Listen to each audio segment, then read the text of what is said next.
সুপ্রিয় শিক্ষার্থীরা, তোমরা সবাই কেমন আছো? আশা করি সবাই অনেক অনেক ভালো আছো।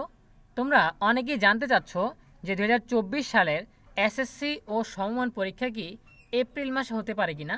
সো এটা অনেকেরই ধারণা যে ফেব্রুয়ারি মাসে এসএসসি ও সমমান পরীক্ষা নেওয়া সম্ভব হবে না, এবং মার্চে হচ্ছে পবিত্র রমজান, এজন্য মার্চেও পরীক্ষা নেওয়া হবে না। তবে এপ্রিলে ঈদের পর এসএসসি পরীক্ষা নেওয়া হতে পারে। সো এই ধারণাটুকু কতটুকু সত্য বা এটার সম্ভাবনা কতটুকু, সেই বিষয়গুলো নিয়ে আমরা আজকের ভিডিওতে বিস্তারিত আলোচনা করব। সো শুরু করার আগে সবার কাছে ছোট্ট একটা রিকোয়েস্ট করছি, যারা এখনও আমাদের চ্যানেলটিকে সাবস্ক্রাইব করোনি তারা এখনই সাবস্ক্রাইব করে রাখো, তাহলে পরবর্তীতে তোমাদের জন্য প্রয়োজনীয় সকল শিক্ষণীয় আপডেট, সকল পরামর্শ সবার আগে পেয়ে যাবে। তাহলে চলো আমরা দেরি না করে সরাসরি মূল টপিকে চলে যাই। দেখো, শিক্ষা মন্ত্রণালয় থেকে প্রথমেই জানানো হয়েছিল যে ফেব্রুয়ারি মাসের প্রথম সপ্তাহে এসএসসি ও সমমানের পরীক্ষা শুরু হবে।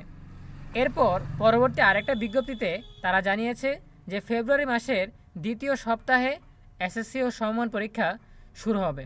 এরপর সর্বশেষ আপডেট অনুযায়ী গতকাল তারা জানিয়েছে নোটিশের মাধ্যমে বা বিজ্ঞপ্তির মাধ্যমে যে এসএসসি পরীক্ষা 2024 ফেব্রুয়ারি মাসের মাঝামাঝিতে শুরু হবে। 2024 সালের এসএসসি পরীক্ষা ফেব্রুয়ারি মাসের মাঝামাঝিতে শুরু হবে। এখন বিভিন্ন পরিস্থিতির কারণে তারা বারবার সময় পরিবর্তন করছে এসএসসি ও সমমান পরীক্ষা 2024-এর জন্য। এজন্য অনেকের মাথায় এই ধারণাটা আসছে যে হয়তোবা ফেব্রুয়ারি মাসে পরীক্ষাটা শুরু করা সম্ভব হবে না। কেন? কারণ এখানে বলা হয়েছে যে ফেব্রুয়ারি মাসের মাঝামাঝিতে পরীক্ষা শুরু হবে। এখন আমরা যদি ধরে নেই যে ফেব্রুয়ারি মাসের 20 তারিখে যদি শুরু হয়, তাহলে ধারণা হচ্ছে যে মার্চের 10 তারিখে রমজান শুরু। এখন এই 20 দিনের মধ্যে, এই 20 দিন সময়ের মধ্যে এসএসসি পরীক্ষার রুটিন তো কমপ্লিট করা সম্ভব হবে না, বা এই 20 দিন সময়ের মধ্যে এসএসসি বা সমমান পরীক্ষা নিয়ে শেষ করা যাবে না। ঠিক আছে? সো এরপর রমজান শেষ হওয়ার পর, অর্থাৎ এপ্রিলের 8 তারিখে যদি ঈদ হয়, তাহলে ঈদের এক সপ্তাহ পরে, অর্থাৎ এপ্রিলের দ্বিতীয় সপ্তাহে বা এপ্রিলের মাঝামাঝিতে পরীক্ষা শুরু করা যাবে। এটা হচ্ছে অনেকের ধারণা। এখন কথা হচ্ছে, তোমাদের যে ধারণা সেটা হচ্ছে যে রমজানের আগে শেষ করতে পারবে না যদি ফেব্রুয়ারি মাসের মাঝামাঝিতে শুরু হয়।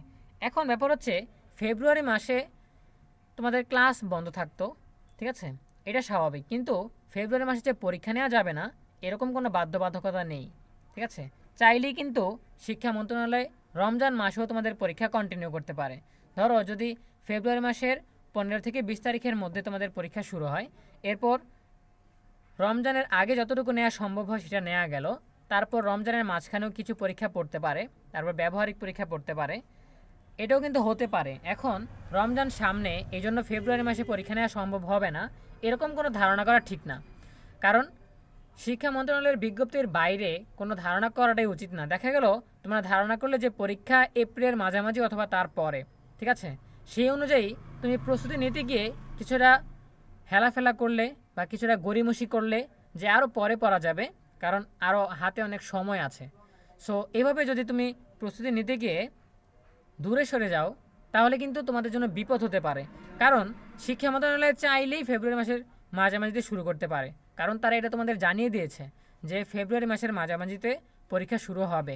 তখন যদি হুট করে রুটিন দিয়ে দেয় যে ফেব্রুয়ারি মাসের মাঝামাঝি সময় থেকেই তোমাদের পরীক্ষা শুরু হবে, তখন তো তোমরা কিছুই করতে পারবে না।